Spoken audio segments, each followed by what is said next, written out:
Hello, good evening, welcome to my humble model railway, Bedside Junction. Now I know it's been a little while since I've actually posted a video. Again, very sort of active social calendar, and you know, things have taken me away from it a little bit, and also of course it's been so hot. And for those of you who have found it too hot in your attics and your garages, I do sympathise. It's 80 degrees up here at the moment, so I decided to come up here. Bit sticky, never mind. Now, this running session is happening as a result of a question that was actually raised by AD Pullen. Now, watch out for AD's channel actually. He's got a Dad's Army Wagon on review at the moment, so have a look at that. And worth watching. Now, his question to me was, he's got a Hornby Castle, and when he runs it, the controller gets slightly warm, so it doesn't appear to be a problem with the locomotive, just that the controller gets warm. Now, I've got to be truthful, I've never really looked to see whether my controller gets warm or not, because mine is normally held down onto the sort of tabletop with blue tack, so I never really look at the back of it. So we're going to run an experiment. I'm going to run Caerphilly Castle tonight, Hornby. Now, AD Renters had a new motor fitted, so, or says he had a new motor fitted, which is fine. And he tells me his locomotive seems to run okay. So it might just be a characteristic, it might be something that just happens. I initially told him that is nothing, if there's no problem with the locomotive and it seems to be running okay, I wouldn't worry too much. But we're going to find out. I'm going to have a little running session tonight. I hope you enjoy watching it. It gives me a chance to have a little bit of fun with Caerphilly Castle tonight, so I've got. And we'll see how it goes. Okay, so bear with just a moment. I'll turn the camera around and we'll start a running session. We'll talk a little bit about the Hornby Castles. Now, tonight as well, as a form of comparison, I put the older model, which I think was based on the Dapol model, and that's Hornby, and that's the Spitfire, okay, which is an interesting locomotive to see. I've not run that one for some time as well, so it might be a little bit doddery to start with. We'll see how we go. Okay, well, as next time you'll see this. Now we're just going to have a quick break, turn the camera around, and we'll get going. Okay, so let's get underway. Caerphilly Castle is just up by the signal box there, and away we go. Let's have I set the points right. We'll soon find out. Right, that seems to be okay.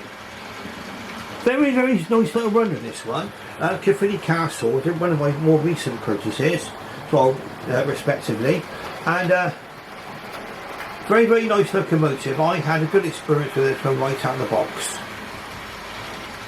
As you can see, it is running quite well. I've got the controller on about 50,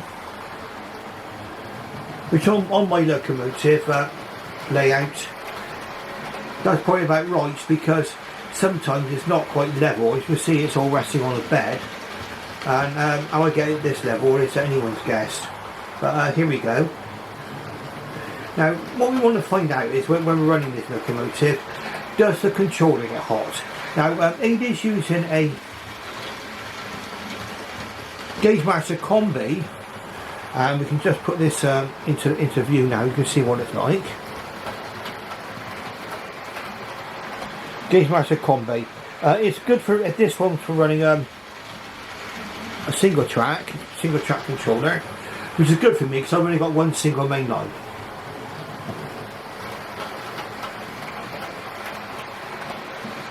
And of course, we're not DCC, so that means that we can only operate one train at a time. But really, on a layout this size, 6 feet by 4 feet, would I want two locomotives going around at the same time? Not on the same track, let's put it that way. Now, it's running very, very well. Now, it's quite hot up here as well, so if certain things do get a little bit warm, it wouldn't surprise me too much. Let's have a little look and see what we're running tonight. That's out of interest. There's a much more detailed review on this locomotive, which I actually showed you, I've shown earlier in earlier videos. This was R30328 GWR Castle Class 460 Caerphilly Castle number 4073. And let's have a look. That's the end of the box, and if you want to pause on that, you know what to, if you want to buy one yourself, there you go. Like all the reference numbers and everything else which you need to see should you wish to purchase one. Would I recommend one of these? Yeah, it's absolutely fine. Now what don't you get on this locomotive in comparison to some modern offerings? Well, obviously I can't talk about DCC operation because it's a DC layout, but one thing you don't get on these is a firebox glow. Now I've got models from the 1990s, I think, that's got firebox glow. They're Hornby. That's a feature which they've taken out and then put back again with later models. It doesn't have live steam, of course, anything like that. But really, it's a very, very nice representation of a castle class. It's a single chimney version, and in fact, once you put the two locomotives together, we'll actually see a comparison between a single chimney castle, like we've got here, and the double chimney castle, which we've actually got running on Spitfire. Now, the thing we need to find out, without getting the wires too tangled up, am I getting warm on the controller? Now the answer is, my controller is fine, it's stone cold.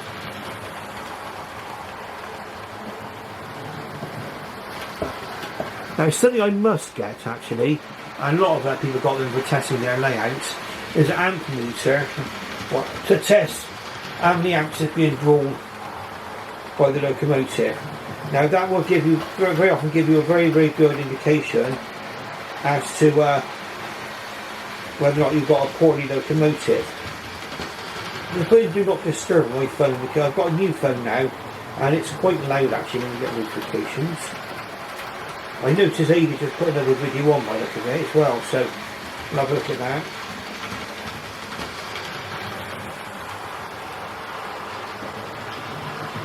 Yeah, you've got a London Brighton South Coast Railway H2 class running at the moment on this layout. I think he's done a little YouTube shorts there.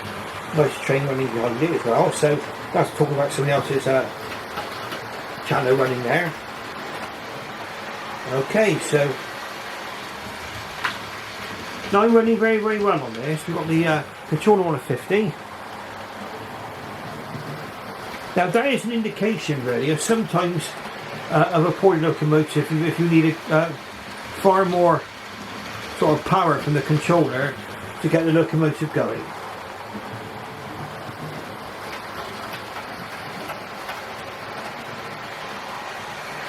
I believe Caerphilly Castle was the first of the castles, and at the time it was, I think it was locomotive with the greatest tractive effort.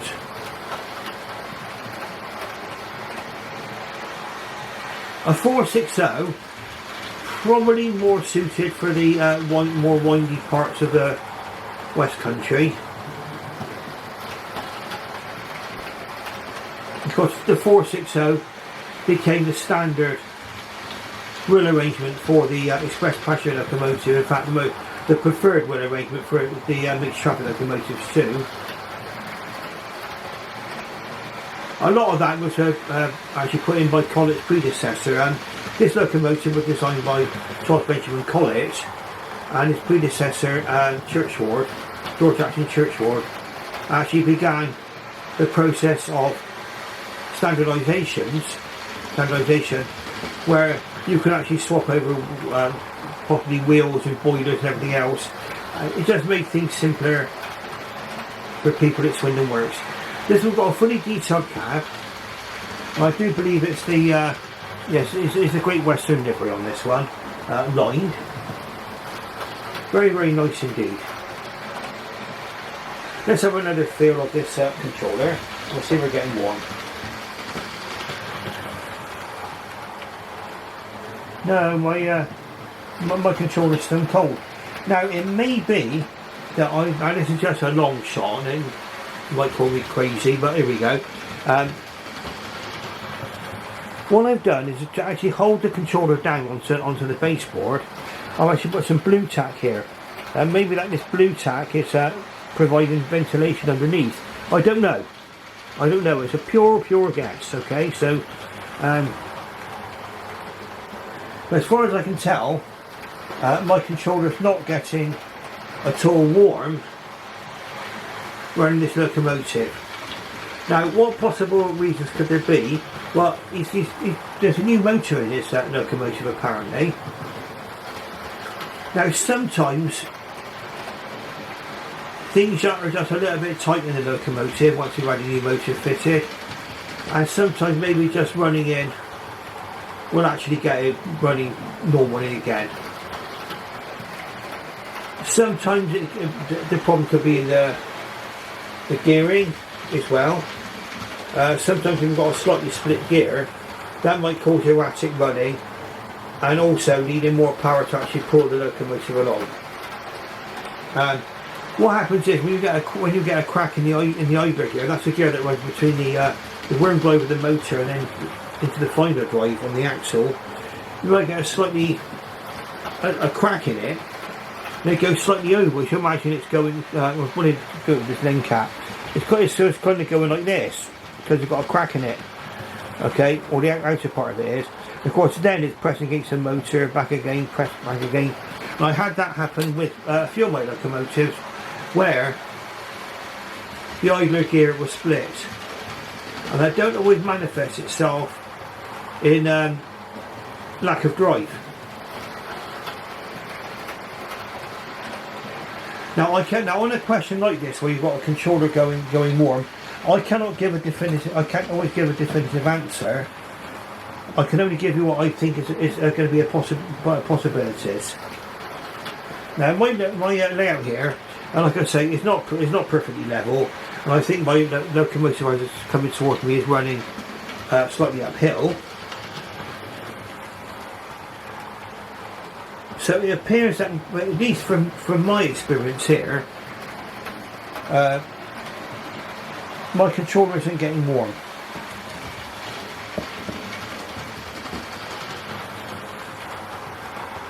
Obviously, another thing I would check is the wiring between the controller and the track. Let's go down here. This wiring here, this red wire, black wire, how that's actually, if that's screwed securely onto the controller, and also whether it's actually going correctly into the track there. I've got one of these kind of power tracks here where it just clips in there. Just makes it easier for me because I take my layout down at the end of every running session. Let's watch this one go majestically through the country station over there. And over there I've got the various sidings where I run my smaller locomotives and shunters and freight. And very often I would put the goods shed over there instead of the passenger station. Now forgive me if I get a bit slow thinking because it is rather hot up here, and like I say, I do sympathise with anyone else who's finding it roasting hot wherever they're running their trains.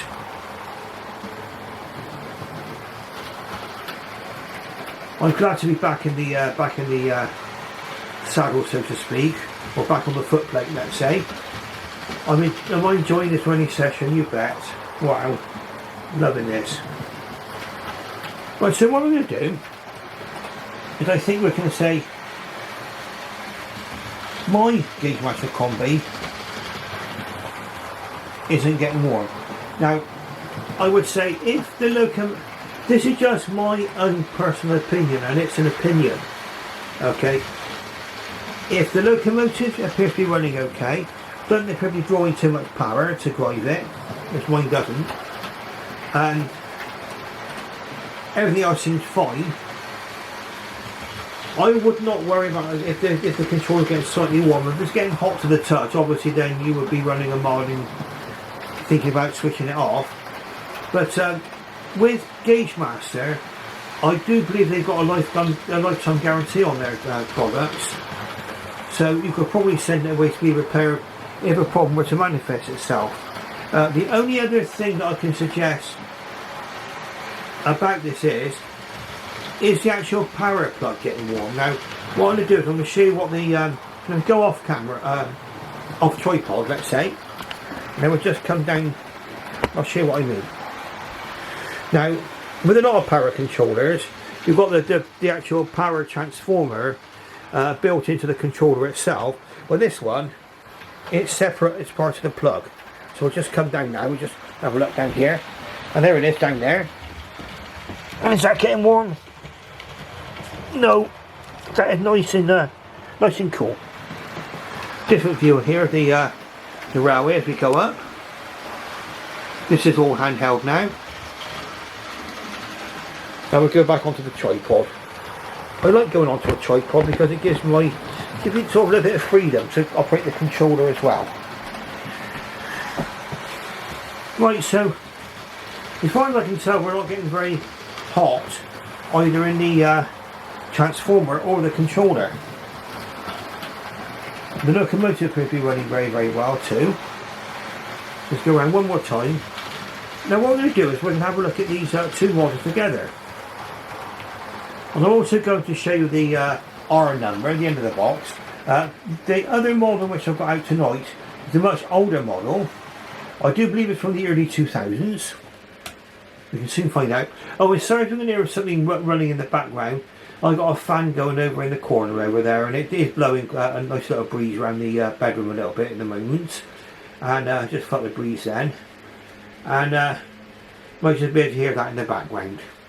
Right, so we're going to have a quick change of points then. And then we shall bring this one majestically into the station. And then we'll have a look at Spitfire. Side by side with the locomotive we've been testing tonight, which is Caerphilly Castle. Right, so here we go. Quick change of points.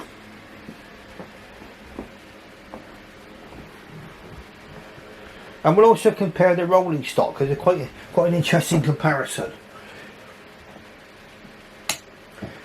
Now, you very often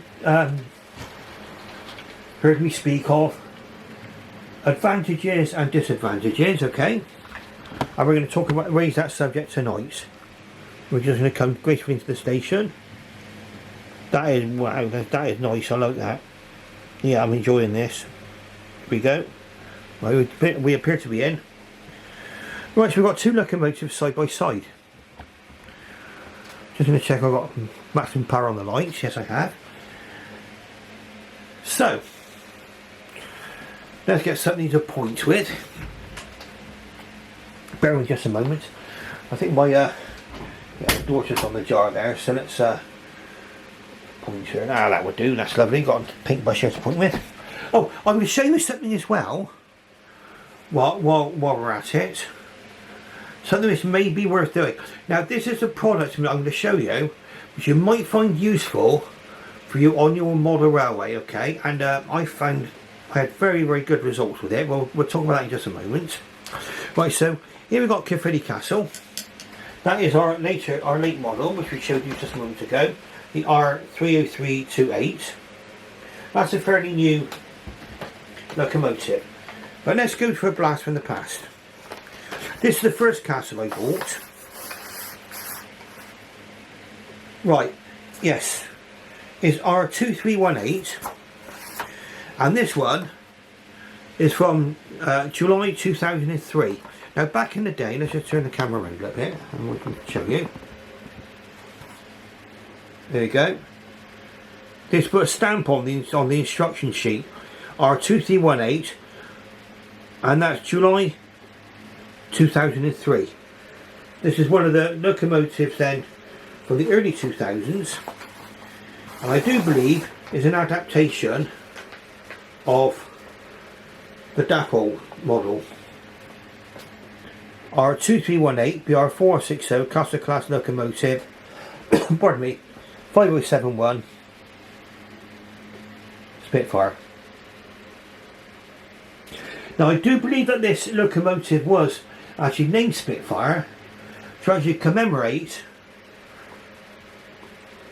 are heroic people who took part in the Battle of Britain. Time of a great important struggle for our country, of course.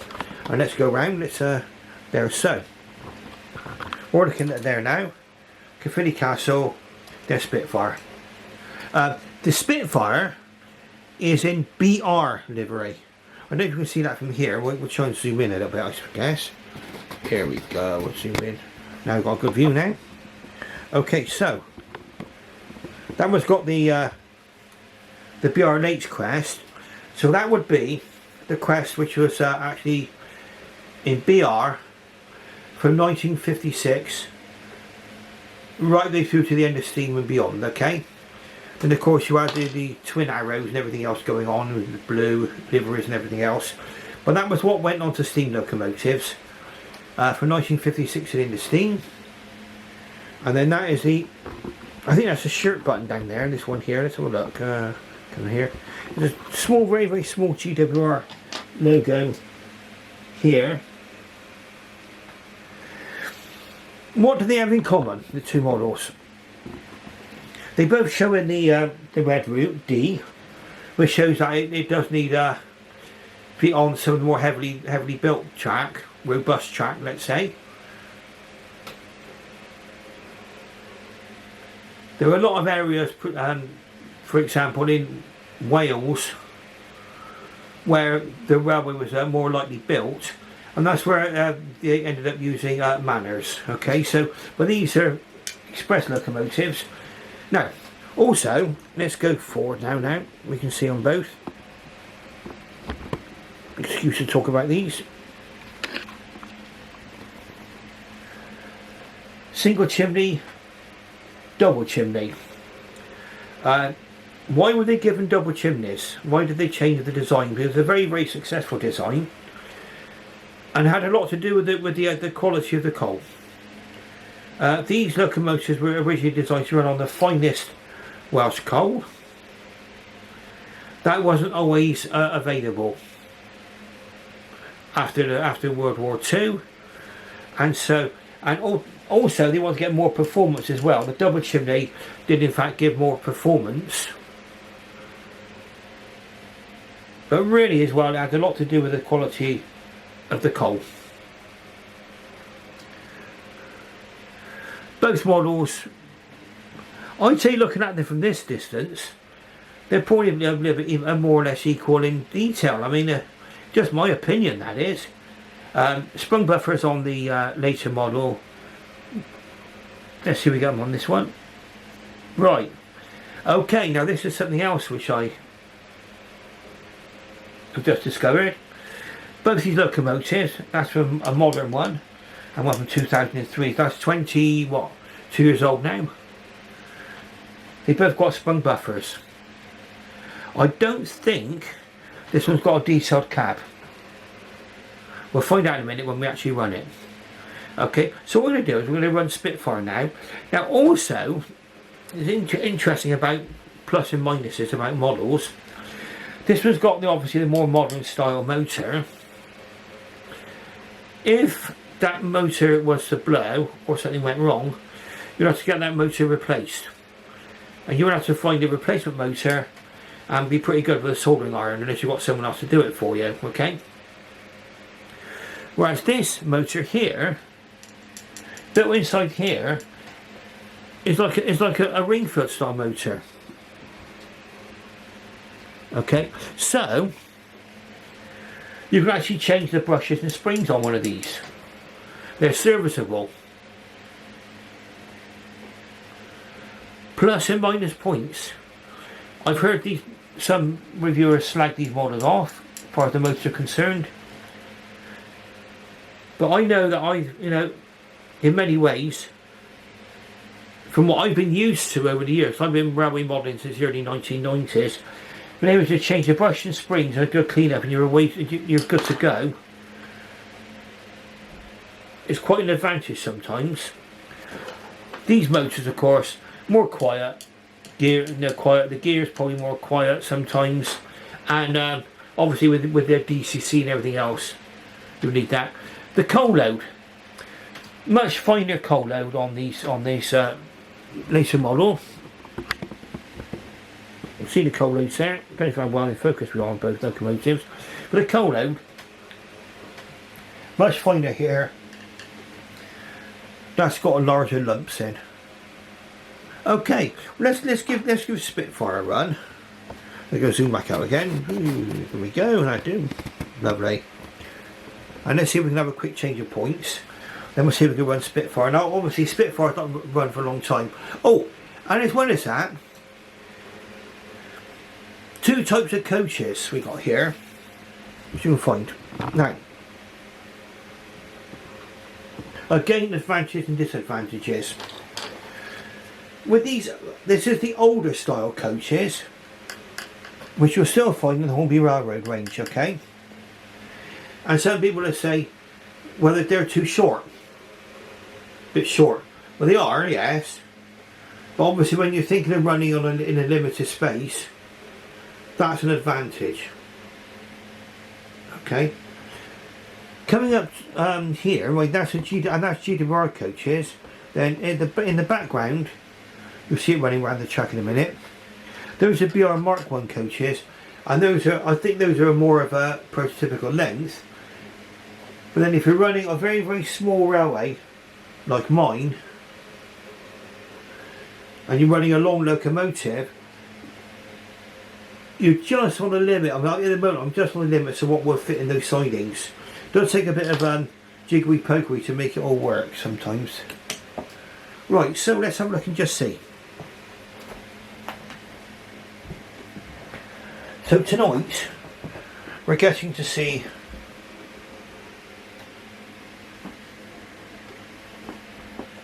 different styles of locomotive.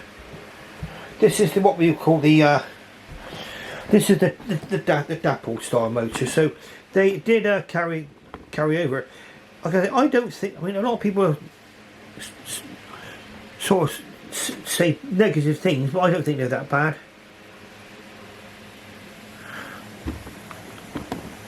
Not a lot wrong there, is there, eh? Out to the siding. Do go over points very, very well. That's another thing about these locomotives. I've had a lot of modern day locomotives which would have had problems on those points. That glided over those points like a Rolls Royce. So there we go. We just turn the points round, and then we can wrap things up a little bit. You didn't watch out for time actually, because this camera does come after half an hour. 25 minutes, okay. Right, so what I'm going to do is, before we actually start this one, there might be a bit of a lack of continuity. We'll turn the camera off and on again. Now that gives me another 29 minutes of recording. You don't get this problem on more modern cameras.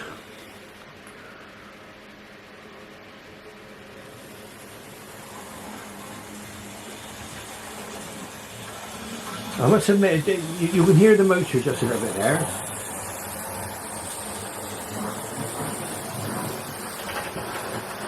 But this is my opinion. It's not a bad little runner. I mean, once it gets going, not bad. Running on about 50 as well, the same as the other one. You can hear the gearing a little bit more, and yes, you don't get a detailed cab in this locomotive either. Okay, so it's sort of black, but not painted. But still, in my opinion, a very nice model. And I think I picked this one up for about, I can't remember, I didn't pay that much for it if I remember rightly. About 60 quid, I think. What can you get for 60 quid these days?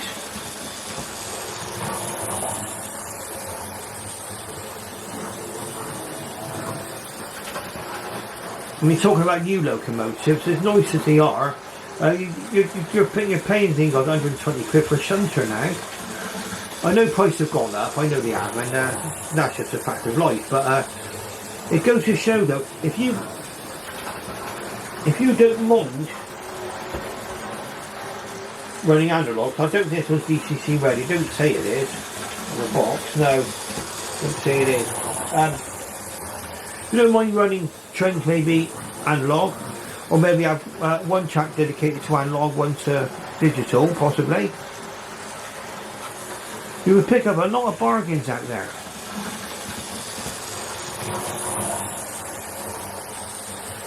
Yes, you can hear. Yes, you can hear the motor. Yes, you can. Slightly. Not that loud. They're running very well, I think. This is.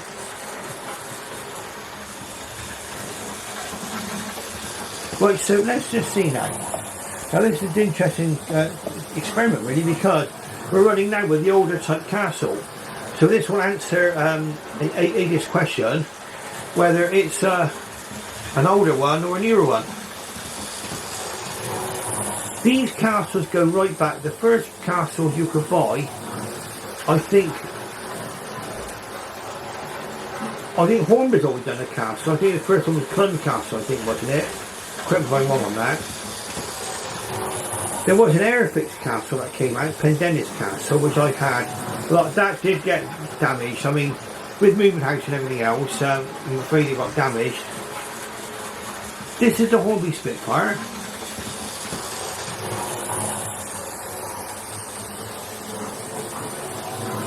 One thing I would say is both these locomotives are loco powered, not tender powered.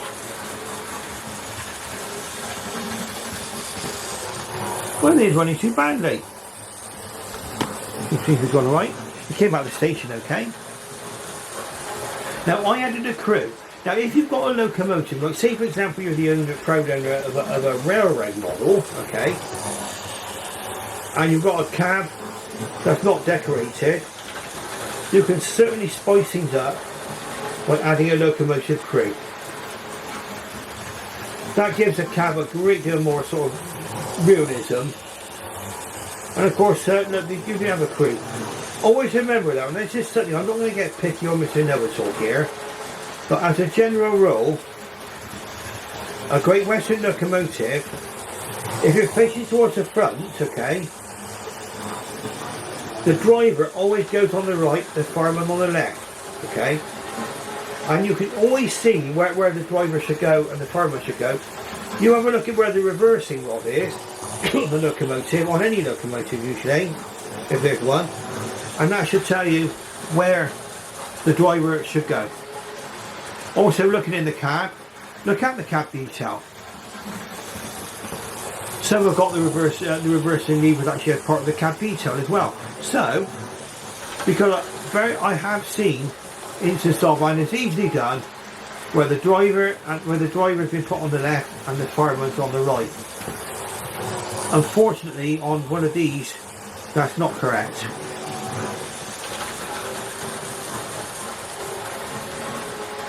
Now, I've given you a little bit of guidance, tonight. I've made an interesting video for you. Like I say, it's the first time I've actually been on the rails for some time.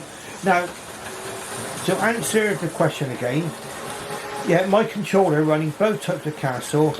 My Combi controller is not getting warm at all. It's so cold. Also, I'm going to reach down. I'm not going to go back down to the camera again, but I'm going to just reach under now. Right. Yeah, and the power transformer that goes into the plug, that is stone cold as well, so I'm not getting any heating problems at all. The locomotive seems to be quite normal as well. Now I think if anybody's got any doubts about their locomotive or their layout, it's a probably gets like an amp meter and just see how much power the locomotive is drawing. You'll probably get resources about that online. I usually say that I can tell a poor locomotive by the way it's performing. If you've got the controller turned right round to say 100, or I say on max, and it's hardly moving, you know you've got a problem, haven't you? I mean, we know some locomotives are geared down and that sort of thing, but really, something like this, I wouldn't be expecting it to be drawing that much power, and it's not. Now, if you like what you see, please press the like button.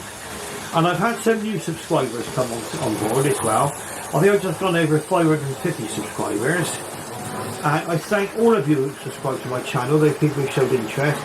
I'm sorry I've not been too active recently, but like I say, very, very active socially. And also, of course, I've been on the rail trains. I took 2 trips to Weymouth. I did do a video about that. That was one of my previous videos I made just about a fortnight ago, I think. That might be of interest to you if you want to see what the stations are like on the line. And it's about 19 minutes long. Might be worth watching. So have a look at that if you wish. Once again, thank you very, very much for watching and showing interest in my channel. And I should bid you farewell and good night.